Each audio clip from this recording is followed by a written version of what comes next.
40s parents are low key the best. And I'm gonna tell you why too. So for me, I feel like I'm stuck on this obsession of like missing moments, and so like I like super hyper aware of like everything the girls do. You know, like when they asked me to get up, like this morning, they're like, oh, she's like, I want some eggs, and I'm like, whatever, let's just do it.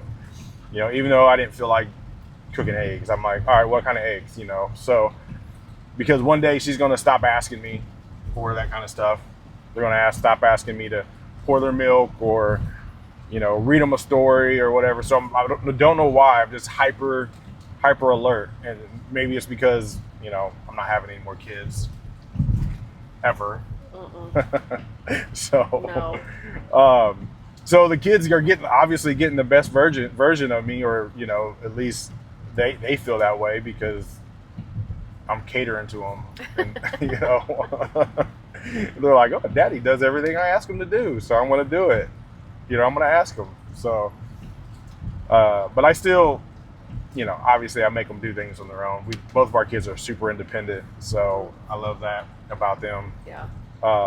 Sometimes they're needy and things like that, but, you know, other times they're crazy obsessive about what they're doing. They want to do it on their own, and we allow that space for them too. Yeah. So I don't know. What about you? What do you think makes you a better parent, or being a parent in the 40s the best?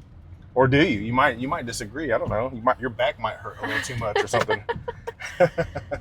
I mean, I'm definitely more tired older. Like, I feel like when I was, you know, mom in my 20s and 30s, it was easier to crawl around on the floor and, you know, do things. And I just felt like I recovered. I bebopped around and worked night shift and went to sporting events and, you know, whatever. But now To be fair, and our girls probably won't know this until they get older, but you were a dancing on the table type. Let me go out until 3 or 4 o'clock in the morning, and I mean, yeah, come home and then go to work. Yeah. So she doesn't do any of that anymore. That was more before I had That's true. my son. That's I had true. him at 24, almost 25. So that was kind of Wait, what? before then. You're not Be quiet. 25 now? Be quiet. Whereas the girls, you know, they want to sit down on the floor and paint their nails, and I'm like, let's sit at the table. Let's sit at the high bar. That kind of stuff. But I do feel like I am a little more relaxed, whether that be good or bad. I'm a little more like, oh, you want oatmeal for the third meal of the day? Whatever, I don't care. Yeah. Sure. You know, I could see that. I'm probably the same. I mean, I'm similar. You know, I think in my 20s, I always thought like, okay, I'm going to be a parent, or actually before I became a parent at 20, but I thought in my head, okay, I'm not going to do the things that my dad or my parents did that I didn't like, that gave me my trauma, I guess, or whatever. Yeah. And I'm going to do the things that I feel like should be different. And now I think like, oh shit, I could have done things a million times better in my 20s than I did. And just saying, hey, I'm going to be different than my parents sometimes isn't just good enough. So like, our girls are wild. I mean, they're wild, both of them. They're loud, they're obnoxious, unapologetically. We don't know an indoor voice. Yeah, we they're have no idea what an indoor voice is. Unapologetically loud. Yeah. And they feel like that's their right. It's like in the Constitution. And it might be written somewhere, I don't know, but I mean, it's freedom of speech.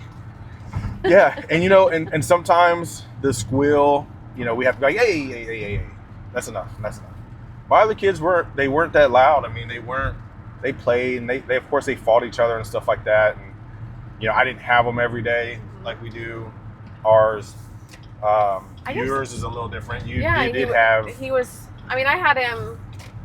He was a single child though. Yeah, so he didn't have all you single child he didn't parents have out a there. sibling to fight with or roughhouse with at my house.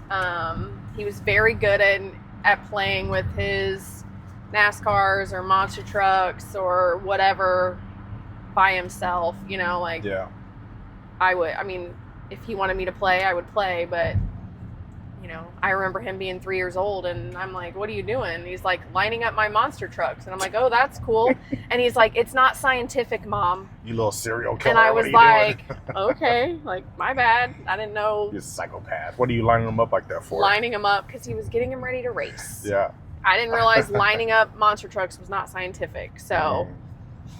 Yeah, we definitely, so now like our girls run around, we have structure and things like that in there, but it just doesn't bother us anymore. And I don't know if that's just the age. I don't know. I have way more patience. I'm assuming that it has something to do with age and or something like that. But we also don't want to raise girls that are timid and shy. We want them to be outgoing. We want them to be strong. We want them to be opinionated. And neither one of them have a shy bone in their body. They will walk up in the gym. Our older one had practice last night, and there is an older gymnast that she absolutely admires. I mean, she fangirls over her. She just admires her. And this girl is the sweetest, kindest girl. I mean, she, waves at our daughter, knows her name, which, our older one feels is super cool. And last night, our older one wanted to walk over and give her a hug. She just walked over and gave her a hug, and that girl gave her a hug right back, and it just made my heart melt, because to see the look on our older one's face, she's 6.5, and to see the look on her face being just so excited that somebody who she considers an idol, hugged her and took the time. And our younger one's the same way. At dance class last week, we had an in-studio practice where they are getting ready for recital, and the older girls are out warming up, and she just bebopped right on out in the middle of their circle, started doing her own dance, doing whatever, spinning around, and they loved it. Yeah, and it just, they just kind of go with the flow and kind of melt into things and don't really, they're not like scared or standoffish or anything like that. So well, I bet you I know one thing that's also different for you specifically is that you can now be the funny parent again. I'm always a funny parent. So never the funny parent. I've given up on that thought. I'll never be the funny parent.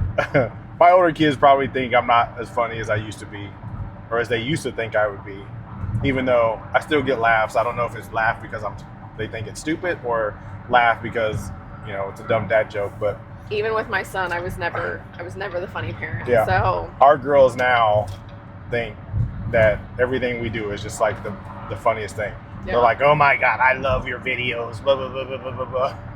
Even though they're in some of them, or a lot of them. I'm like, your videos too. What are you talking about? They're yours. So like, what do you mean? So, so let us know. We're interested.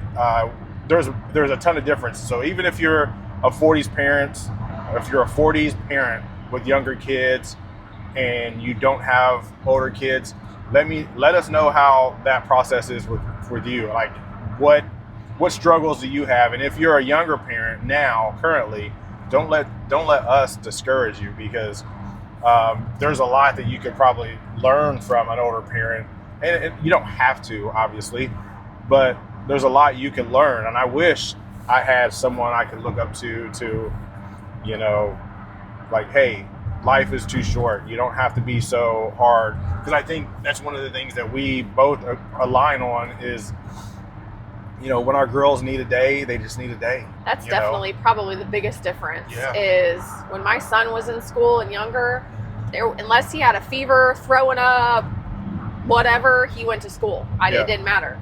And I focused a lot on attendance and whatever. And now, like, I look back, like, there are days when I just need a mental health day, or I just need a day to to not do anything. Yeah. And I feel like I'm a little more laxed with that with the girls because and you know, it's not that deep. I feel like schools are more hardcore than they used to be. Like now it's like, oh, you miss a day or you miss so many days and you got to have a meeting with the prosecutor or whatever. And it's like, you know, they're in kindergarten. Like, really? Is it that important? Now, I will say that, you know, kindergartners are reading and doing math and stuff like that now. And I don't think that was the case back, you know, 30 years ago. Yeah, but COVID made it we went through COVID and that made it very clear that kids are capable of learning at home. Yeah. And yeah, for sure. That vacation, you know, like vacations may not be more important than schools, but here's the thing though. I wouldn't trade this version of us for anything, not even for a better back and her better knees. If you're a 40s parent, tell us what you are doing now that you wouldn't do at 25. Leave a comment below, like, subscribe, share, all the good stuff.